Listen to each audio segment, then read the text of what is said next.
इस वीडियो पर आप क्लिक किए हैं तो मैं आपको गारंटी देता हूं और विश्वास दिलाता हूं कि आप बिल्कुल सही जगह आए हैं। और यहाँ मैं आपको क्या बताने वाला हूं, मैं आपको डिटेल्स में एक बार बता देता हूं फटाफट। यहाँ हम लोग देखेंगे बिहार बोर्ड क्लास 12 हिंदी के दूसरा पाठ, जिसका नाम है उसने कहा था, जिसको लिखे हुए हैं चंद्रधर शर्मा गुलेरी जी। चंद्रधर शर्मा गुलेरी जी क्या है यह उसने कहा था, कहानी लिखे हुए हैं। इसको मैं ट्रिक से पूरा निचोड़ इसका लेखक परिचय यानी चंद्रधर शर्मा गुलेरी जी का लेखक परिचय पूरा निचोड़ मैं आपको याद कराने वाला हूं।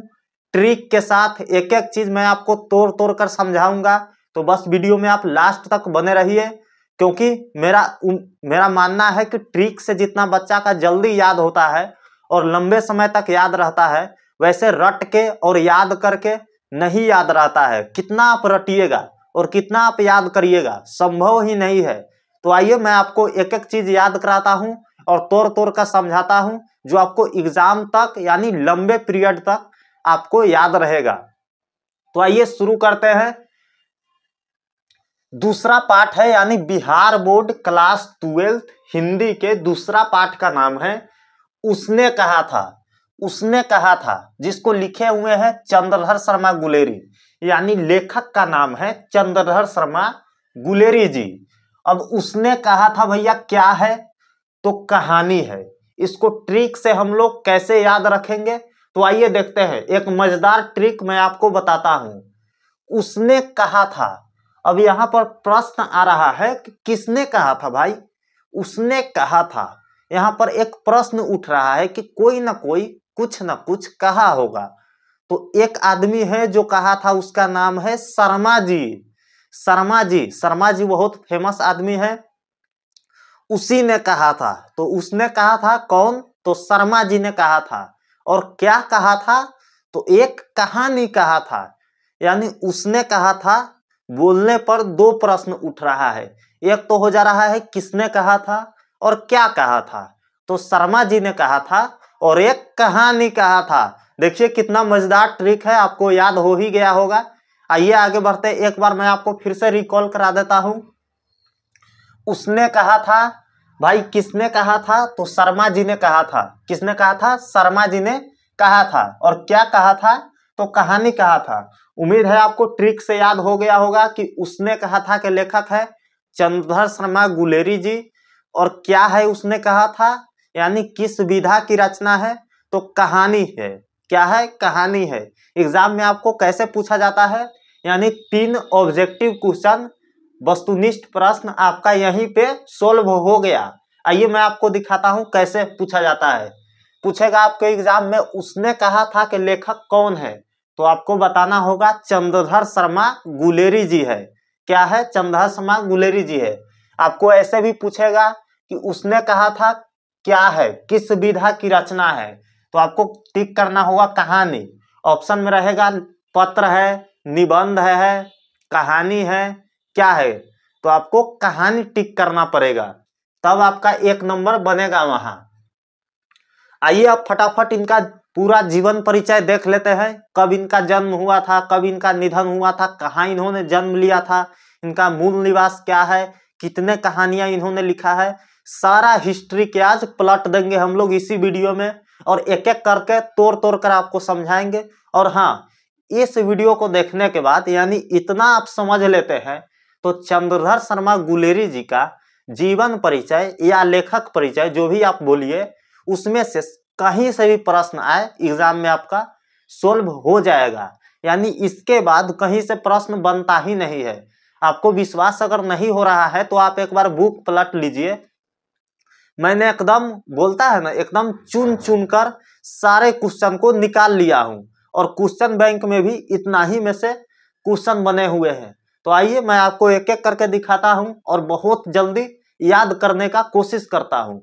तो इनका जन्म हुआ था, जन्म यानी किनका जन्म, तो चंद्रधर शर्मा गुलेरी जी का। इनका जन्म हुआ था 7 जुलाई 1883 ईस्वी में।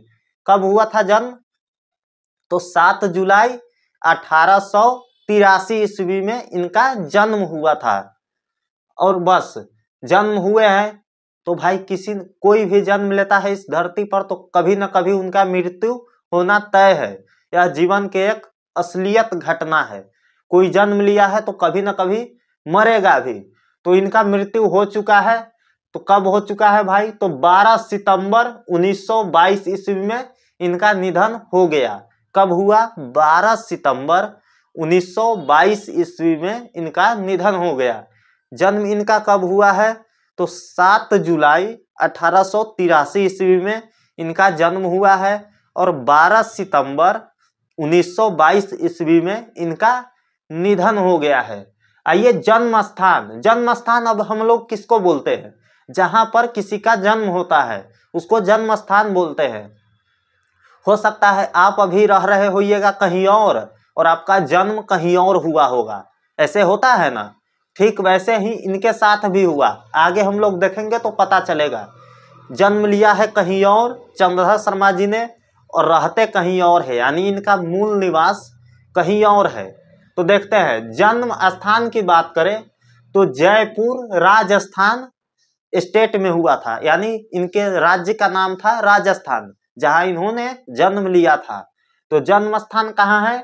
जयपुर राजस्थान। राजस्थान के एक शहर है जिसका नाम है जयपुर, वहीं पर इनका जन्म हुआ था। अब आगे देख लेते हैं मूल निवास। मूल निवास है इनका गुलेर नामक ग्राम। गुलेर नामक ग्राम मतलब गांव के नाम। गांव के नाम क्या है? तो गुलेर है। गुलेर नामक ग्राम, यानी इनके गांव का नाम क्या था? गुलेर था। इनका मूल निवास। जन्म कहीं और लिए है और रह कहीं और रहे थे।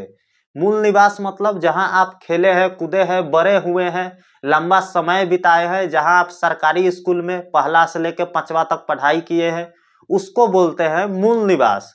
जहां हम लोग फैमिली के साथ लंबे समय तक रहते हैं उसको बोलते हैं मूल निवास। जन्म स्थान आपको क्लियर हो ही गया है, जयपुर राजस्थान। और मूल निवास मतलब गुलेर नामक ग्राम में, मैं इस तरफ घूम जाता हूं, गुलेर नामक ग्राम, जिला कांगड़ा और हिमाचल प्रदेश राज्य, यानी हिमाचल प्रदेश राज्य के एक जिला है जिनका नाम है कांगड़ा। और कांगड़ा में एक गांव है जिसका नाम है गुलेर, वहीं पर इनका मूल निवास था। गुलेर आपको कैसे याद रखना है? बस आपका इनके नाम में ही गुलेरी है। गुलेरी इसलिए है क्योंकि इनका जन्म गुलेर में हुआ था। होता है ना, कोई हरियाणा से है तो हरियाणी, बिहार से है तो बिहारी, वैसे ही गुलेर से है तो गुलेरी, वैसे ही इनके नाम में गुलेरी है। तो आपको एग्जाम में पूछा जाएगा चंद्रधर शर्मा गुलेरी जी के गांव का नाम क्या था, तो आंख बंद करके आपको गुलेर टिक कर देना है। क्या टिक करना है? गुलेर। और हाँ, आपको जिला का नाम कांगड़ा और हिमाचल प्रदेश, इनके राज्य का नाम यानी प्रदेश का नाम याद रखना है। आगे देखते हैं, इनके पिता का नाम है पंडित शिवराम। यहाँ पर प लिखा हुआ है, ऊपर बुंदा है और नीचे एक सोना जैसा है, तो इसको हम लोग पंडित बोलते हैं।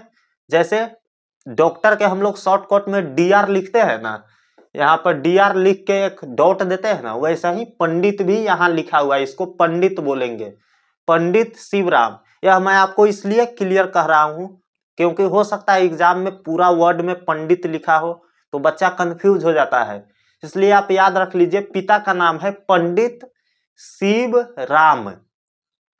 शिवराम आपको याद रखना है, पंडित शिवराम। अब इनके रचनाएं बहुत कुछ हो। रचनाएं में यहाँ एक पाई होगा, मैंने सही कर दिया। रचनाएं में बहुत कुछ हो सकता है, कविता हो सकता है, उपन्यास हो सकता है, कहानी हो सकता है। तो इनका कुछ नहीं है, इनका कहानी है जो प्रसिद्ध है। कहानी क्या है हम लोग देखते हैं, यानी चंद्रधर शर्मा गुलेर जी कहानियां इनके कौन कौन है? कहानियां वर्ड से मतलब यहाँ हो रहा है एक नहीं है भाई, एक रहता तो कहानी लिखा रहता, लेकिन यहाँ क्या लिखा हुआ है? कहानियां, यानी एक से अधिक है, प्लूरल में है। तो एक कहानी इनका है सुखमय जीवन, जो 1911 में इन्होंने लिखा था। दूसरा कहानी है बुद्धू का कांटा, जो 1911 में इन्होंने लिखा था। और तीसरा कहानी है उसने कहा था, जो इन्होंने 1915 यानी 1911 से 4 साल बाद एक कहानी फिर लिखी थी इन्होंने, जिसका नाम था उसने कहा था, जो हम लोग अभी पढ़ रहे हैं। तो आपको डेट भी याद कर ही लेना है। 1911 में इन्होंने 2 कहानियां लिखी थी, एक सुखमय जीवन और दूसरा बुद्धू का कांटा, और तीसरा इन्होंने फिर 4 साल बाद लिखी थी कहानी, जिसका नाम है उसने कहा था। और कब, इसका डेट क्या है, तो 1915 है। ऑब्वियस सी बात है, 1911 से 4 साल बाद 1915 ही होगा। तो इनका केवल 3 कहानियां हैं जो कि बहुत ज्यादा फेमस है। जितना मजेदार आपको उसने कहा था कहानी लगा होगा, या अभी आप नहीं पढ़े हैं तो पढ़िएगा तो लगेगा बहुत ही मजेदार कहानी है, उतना ही मजेदार इनका 2 कहानी और है, जिसका नाम है सुखमय जीवन और बुद्धू की कांटा। उसने कहा था अगर मिला दिया जाए तो इनका 3 कहानी टोटल अभी तक इन्होंने लिखा है, और अब लिखेंगे भी कैसे, इन्होंने तो चल बसे हैं इस दुनिया से।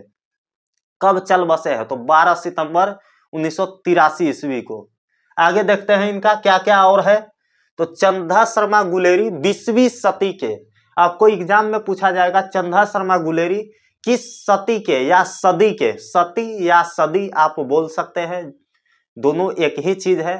तो पूछा जाएगा आपसे चंदा शर्मा गुलेरी किस सदी के कवि है, तो आपको रहेगा 18वीं, 19वीं, 20वीं, 21वीं, जो कि अभी 21वीं सदी चल रहा है। तो आपसे पूछा जाएगा किस सदी के कवि थे, तो 20वीं सदी। याद रखना आपको, बहुत ज्यादा इंपॉर्टेंट है, पूछा जाता है एग्जाम में। कि प्रथम चरण में हिंदी गद्य साहित्य के एक प्रमुख लेखक थे, बहुत ही फेमस लेखक थे हिंदी गद्य साहित्य में। कब, तो 20वीं सदी में। आगे देखते हैं, गुलेर जी ने केवल 3 कहानियां लिखी है। मैंने आपको ऊपर ही क्लियर कर दिया है, इन्होंने 3 कहानियां लिखी है टोटल, सुखमय जीवन, बुद्धू का कांटा और उसने कहा था। सुखमय जीवन, बुद्धू के कांटा 1911 ईस्वी में प्रकाशित हुई थी, और उसने कहा था 1915 ईस्वी में प्रकाशित हुई थी। तो आपको 3 कहानियां का नाम इनका याद रखना है, एग्जाम में पूछा जाएगा गुलेर जी ने कुल कितनी कहानियां लिखी थी, तो 3 कहानियां लिखी थी। आपसे ऐसा भी पूछा जाएगा सुखमय जीवन किनकी कहानी है, तो गुलेर जी की कहानी है। उसने कहा था तो है ही, उसके साथ साथ सुखमय जीवन और बुद्धू के कांटा भी इनका ही लिखा हुआ है, कहानी है।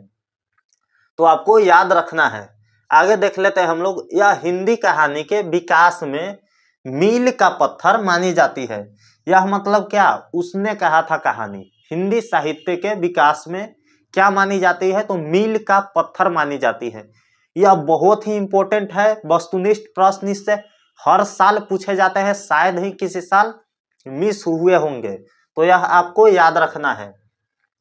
आगे हम लोग देखते हैं, यह एक कालजयी रचना है। कालजयी रचना क्या है, तो मील का पत्थर। मील का पत्थर, यहाँ आपको उसने कहा था कहानी नहीं लगाना है, आपसे पूछा जाएगा मील का पत्थर कैसी रचना है, तो एक कालजयी रचना है, आपको याद रखना है। अगला यानी लास्ट लाइन, अंतिम लाइन देख लेते हैं, इसके बाद यह समाप्त हो जाएगा। उम्मीद है आपको बहुत मजा आया होगा, एक एक चीज मैंने तोड़ करके आपको समझाया है। तो लास्ट देख ही लेते हैं। प्रसिद्ध फिल्मकार बिमल राय ने इस कहानी पर फिल्म बनाई थी। किस कहानी पर, तो उसने कहा था कहानी पर फिल्म किसने बनाई थी, तो बिमल राय ने फिल्म बनाई थी। आपसे एग्जाम में पूछा जाएगा उसने कहा था कहानी पर फिल्म बनाने वाले का नाम क्या है, तो बिमल राय है। तो उम्मीद है यह यहीं पर समाप्त होता है। सारा चीज मैं आपको एक एक करके तोड़ तोड़ कर समझा दिया। इससे ज्यादा लेखक परिचय से कहीं से भी प्रश्न नहीं बनते हैं, मैंने आपको बोला ही है, आप किताब पलट करके देख लीजिए, एक भी क्वेश्चन इसके अलावा लेखक परिचय से आपका नहीं बनेंगे। बाकी रह गया कहानी, तो कहानी मैं जल्द लेकर के आ रहा हूँ। पूरा समरी जो 10 से 12 लाइन होगा, बोर्ड पर मैंने लिख करके सारा कुछ समझा दूंगा। पूरा कहानी आपका 10 से 12 लाइन में खत्म हो जाएगा, यानी सारांश बोलते हैं ना, सारांश या समरी बोल लीजिए, वही लेकर के मैं आने वाला हूं। तो बस यह बेनिफिट आपको तब मिलेगा, वह जब आएगा तो आपके फोन का घंटी बजेगा। कब बजेगा, जब आप इस चैनल को सब्सक्राइब किए होंगे। और इतना अच्छा कोई पढ़ा रहा है तो आपका फर्ज बनता है कि आप सब्सक्राइब कर लीजिए। मैं आपको वादा करता हूं एग्जाम तक साथ निभाऊंगा।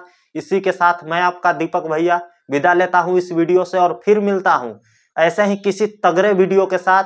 तब तक के लिए देखते रहिए one education channel. Love you and bye bye.